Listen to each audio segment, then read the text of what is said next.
రాష్ట్రంలో కురుస్తున్న వానలు అన్నదాతల్లో కొత్త ఆశలను చిగురింపజేస్తున్నాయి. ఋతుపవనాలు చురుగ్గా కదులుతున్నాయన్న వార్తలు సాగుకు ఊపిరులుద్దుతున్నాయి. ఎల్నినో హెచ్చరికల మధ్య రైతులు సేద్యానికి సమాయత్తమవుతున్నారు. అయితే పలుచోట్ల ఇంకా ఆశించిన మేర వర్షాలు నమోదు కాలేదు.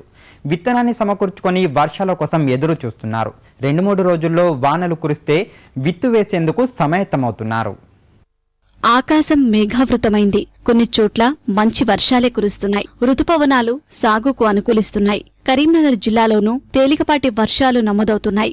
కానీ ఈ రోజు వరకు ఆశించిన మేర వర్షాలు పడలేదు. గత వారం రోజులుగా అడపదడప కురుస్తున్న చిరుజల్లులతో భూమిని చదును చేసుకునే పనిలో నిమగ్నమయ్యారు. మరో భారీ వర్షం పడితే విత్తనాలు విత్తుకునేందుకు ఎదురు చూస్తున్నారు. రాత్రే వర్షం పడ్డది. మామూలుగా ఇంకొంచెం వర్షం పడితేనే బాగుండు. ఇప్పటి వరకు అయితే ఏమీ వేసే ప్రపోజల్ లేదు. ఏ బావిలో నీళ్ళు రాలేదు, ఏ చెరువు నీళ్ళు రాలేదు. ఇప్పటికీ వర్షానికి ఎదురు చూస్తూ ఉంటే ఇప్పుడు రాత్రి మంచిగా వర్షం పడ్డది. రేపటి నుంచి దుక్కులు. జిల్లాలో ఈ ఖరీఫ్లో 5,66,848 హెక్టార్లలో పంటలు సాగవుతాయని వ్యవసాయ శాఖ అంచనా వేసింది. ప్రధానంగా సాగు చేసే వరి 2,14,072 హెక్టార్లలోనూ, 2,36,000 హెక్టార్లలో పత్తి, 16,513 సోయా, 65,512 హెక్టార్లలో మొక్కజొన్న సాగు చేస్తారని, వీటితో పాటు మిగిలిన విస్తీర్ణంలో అపరాలు, ఇతర పంటలు సాగవుతాయని వ్యవసాయ శాఖ అంచనా. కానీ గత ఏడాది అనుభవాలు, ఈ ఏడాది వెలువడుతున్న ఎల్నినో హెచ్చరికలు రైతుల్లో భయాన్ని కలిగిస్తున్నాయి. ఇప్పటి వరకు ఒక్క గట్టివానైనా కురవకపోవడంతో వర్షం కోసం నిరీక్షిస్తున్నారు రైతులు.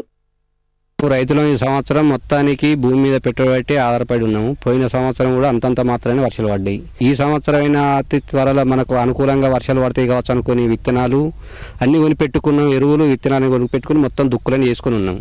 ఇదివరకు అయితే వర్షం లేదు. శాస్త్రజ్ఞులు కూడా చెప్తున్నారు వర్షాలు ఈ సంవత్సరం కూడా అతి తక్కువనే ఉంటాయని అంటున్నారు. రైతులకు పెట్టుబడి కూడా ఇబ్బందులు జరిగే అవకాశాలు చాలా ఉన్నాయి.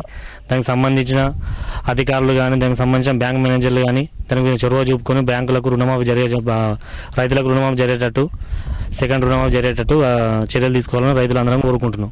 రైతులు ఇబ్బంది పడుతారు బయట నుంచి తెచ్చుకుని డబ్బులు తీసుకుని. వరి నారుమళ్లు పోసేందుకైనా, పత్తి విత్తనం వేసేందుకైనా నేలలో తేమ నిలవలేదు. బోరుబావుల్లో నీరు లేదు.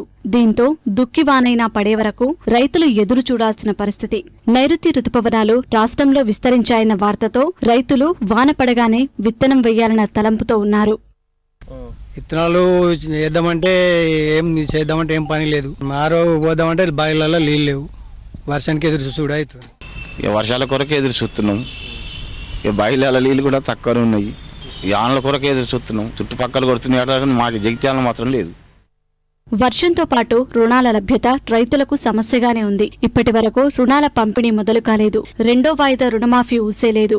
ప్రైవేటు వడ్డీ వ్యాపారులను ఆశ్రయించి ఉత్పాదకాలు కొనుగోలు చేయాల్సిన పరిస్థితి రైతుది. రైతులకు ఎరువులు, మందులు ఇట్లాంటి అన్ని అందుబాటులో ఉన్నాయి. కానీ బ్యాంకుల నుండి రుణాలు రాకపోవడం వల్ల రైతులు అగమ్య గోచరంగా ఉన్నారు. పీకల్లోతు అప్పుల్లో కూరుకున్న కర్షకులకు ప్రభుత్వం అండగా నిలిచి పరపతి కల్పిస్తేనే కర్రు సాగించేందుకు అవకాశం ఉంటుందంటున్నారు అన్నదాతలు.